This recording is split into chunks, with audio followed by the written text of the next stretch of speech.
हाय राम, पूरा सूरजपुर गांव प्यास से तड़प रहा है। खेत सूख गया, तालाब खाली पड़े हैं। अब यहां रुकना ठीक नहीं। पेट पालना है तो किसी दूसरे गांव में काम खोजना ही पड़ेगा। कन्हई अपनी पोटली उठाता है और गांव छोड़ देता है। यहाँ गांव तो बहुत बड़ा है, यहाँ पर काम मिल ही जाएगी। शिवनगर पास के गांव से बड़ा था। यहाँ धनवान सेठ लोग रहते थे और हमेशा काम करने वाले हाथों की तलाश में रहते थे। राम राम सेठ जी, मैं सूरजपुर गांव से आया हूँ। सूरजपुर में खेती बर्बाद हो गई। अगर आपके यहाँ कोई काम हो तो बताइए, मैं कर सकता हूँ। सेठ पहले कन्हई को घूर कर देता है और फिर बोलता है, सेठ काम तो है लेकिन आसान नहीं। गाय भैंस की देखभाल करनी होगी, सुबह शाम चारा काटना पड़ेगा, चारा डालना होगा, सब करना पड़ेगा। सेठ जी, मुझे कोई भी काम मंजूर है, बस परिवार के लिए रोटी चाहिए। कन्हई की बातों में संतुष्ट होकर कहा, ठीक है, आज से ही काम शुरू कर दो। गौशाला में गाय भैंस बंधी हुई देखी। कन्हई थोड़ा घबराया, लेकिन वह टाल कर अपने काम में लग गया, क्योंकि वह मेहनती था। धीरे धीरे उसने जानवरों को संभालना सीख लिया।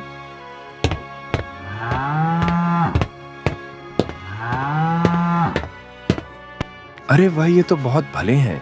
इंसान भूखा रह जाए तो भी इन्हें मैं भूखा न रहने दूंगा। गांव में सभी लोग कन्हई की चर्चा करने लगे। वह देखो, सेठ का गाय भैंस तो चमक रही है। लगता है कन्हई ने मेहनत में कोई कमी नहीं छोड़ी। वह कन्हई, यही तेरा काम है। तेरा भरोसा ही तेरी सबसे बड़ी कमाई है कन्हई। दिन हफ्तों में बदले, हफ्ते महीना में कन्हई ने जमकर मेहनत की और धीरे धीरे उसके पास थोड़ा थोड़ा धन इकट्ठा होने लगा। हे भगवान, अपने मेहनत का फल दिया। अब मेरे परिवार के दिन सुधरेंगे। पर अगर कोई चोरी कर ले गया तो कहां छुपाओ इसे। सच है, जितना धन बढ़ता है उतना ही डर भी बढ़ता है। कन्हई सेठ से सलाह लेने सेठ के पास जाता है। सेठ जी, मेहनत से थोड़ा थोड़ा धन जोड़ा है, पर डर लगता है कि कहीं चोरी ना हो जाए। अरे कन्हई, धन से डरना नहीं, धन मेहनत से आता है और ईमानदारी से टिकता है। अगर तू साफ दिल का है तो भगवान भी तेरा धन की रखवाली करेगा। रात को कन्हई के घर पर दरवाजे में हलचल होने लगे और कन्हई डर के मारे पसीना पोंछने लगते हैं। हे भगवान, आप तो जान पर बनाई, रात को चोर आ गए थे। लोगों की नजर अब कन्हई की थैली पर टिक गई थी और सेठ कन्हई के पास जाता है। कन्हई, धन को जीवन मत बना, मेहनत तेरा सच्चा साथी है। अगर चाहो तो धन मेरे पास रख दे, मैं संभाल लूंगा। सेठ जी, मैं धन का गुलाम नहीं बनना चाहता, इसे संभाल लीजिए। मेरी सबसे बड़ी पूंजी मेरी ईमानदारी है। शाबाश कन्हई, आज समझ आया कि असली अमीरी पैसे से नहीं, ईमान से होती है।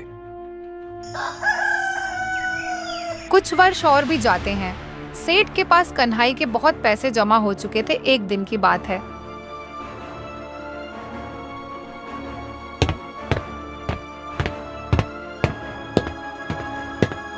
अरे कन्हई, मैं कुछ काम से शहर जा रहा हूँ, तू घर का ध्यान रखना, मुझे आने में टाइम लगेगा, मैं कल भी आ सकता हूँ।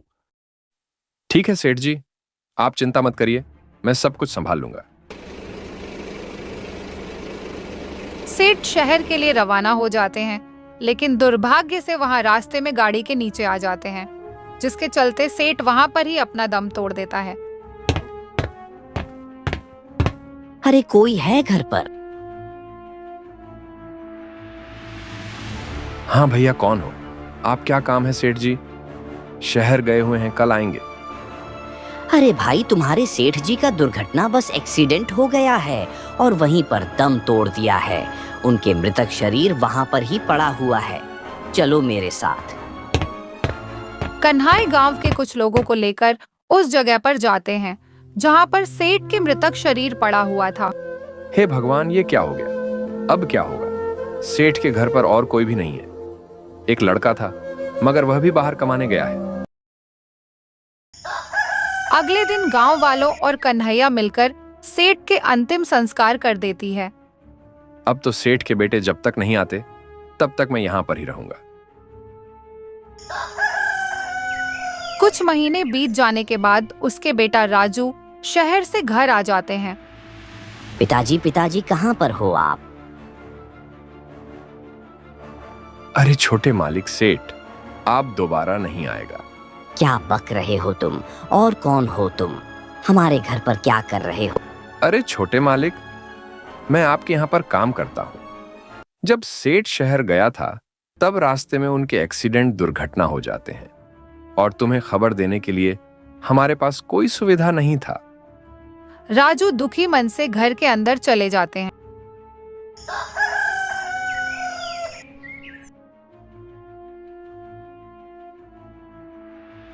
अरे देखो कन्हाई, तुम अब यहाँ से चले जाओ। मुझे तुम्हारी कोई जरूरत नहीं है, क्योंकि मैं ये गाय भैंस नहीं रखना चाहता। ठीक है छोटे मालिक, मैं चला जाता हूँ, लेकिन सेठ जी के पास मैंने काम के पैसे जमा किया था। पूरी 1,10,000 रुपए वह दे दीजिए, मैं चला जाता। क्या बक रहा है तू? इतने पैसे मैं कैसे विश्वास करूं? कोई सबूत है तुम्हारे पास? नहीं, मेरे पास कोई सबूत नहीं है, बस भगवान और सेठ जी ही जानता था। सेठ के बेटा धूर्त इंसान था। देखो कन्हाई, मैं तो नहीं जानता कि पिताजी के पास तुम्हारे कितने पैसे थे, और मैं तुम्हें इतने पैसे नहीं दे सकता। तुम एक काम करो, हमारे गौशाला में जो 4 जानवर रखे हैं उसे तुम अपने साथ ले जाओ और पैसा भूल जाओ। कन्हाई दुखी मन से गाय और भैंसिया को अपने साथ लेकर जंगल के पास एक झोपड़ी बनाकर अपने पत्नी कंचन के साथ रहने लगते हैं। हे जी, अब हम अपना गुजारा कैसे करेंगे? सेठ के घर से हमें निकाल दिया, अब हम अपना गुजर बसर कैसे करेंगे जी? तुम चिंता मत करो, अब हम इसी गाय और भैंसिया के दूध बेचकर अपना गुजारा कर लेंगे। मैं गांव गांव में जाकर इसके दूध बेच आऊंगा और उससे जो पैसा मिलेगा उसी से अपना गुजर बसर कर लेंगे। अगले दिन से ही कन्हाई दूध लेकर गांव गांव में जाने लगते हैं और उसे बेचने लगते हैं। चाची, दूध लोगो एकदम प्योर दूध है, कोई मिलावट नहीं है, एक बार लेकर तो देखिए। ठीक है भैया, दे दो 1 लीटर, लेकिन प्योर होना चाहिए, वरना पैसे नहीं दूंगी। धीरे धीरे कन्हाईपुर गांव में दूध देने लगते हैं और अच्छे पैसे कमाने लगते हैं। अरे देखे हो कन्हाई, कितना ईमानदार व्यक्ति है। सेठ ने कितना पैसा लेकर खत्म हो गया, लेकिन उसके बेटे ने कन्हाई को 1 पैसा तक नहीं दिया। पैसे के बदले 4 बूढ़ा जानवर देकर उसे घर से भगा दिया। लेकिन कन्हाई भी फिर भी हार नहीं मानी और अपने ईमानदारी से काम करके एक अमीर आदमी बन गया है।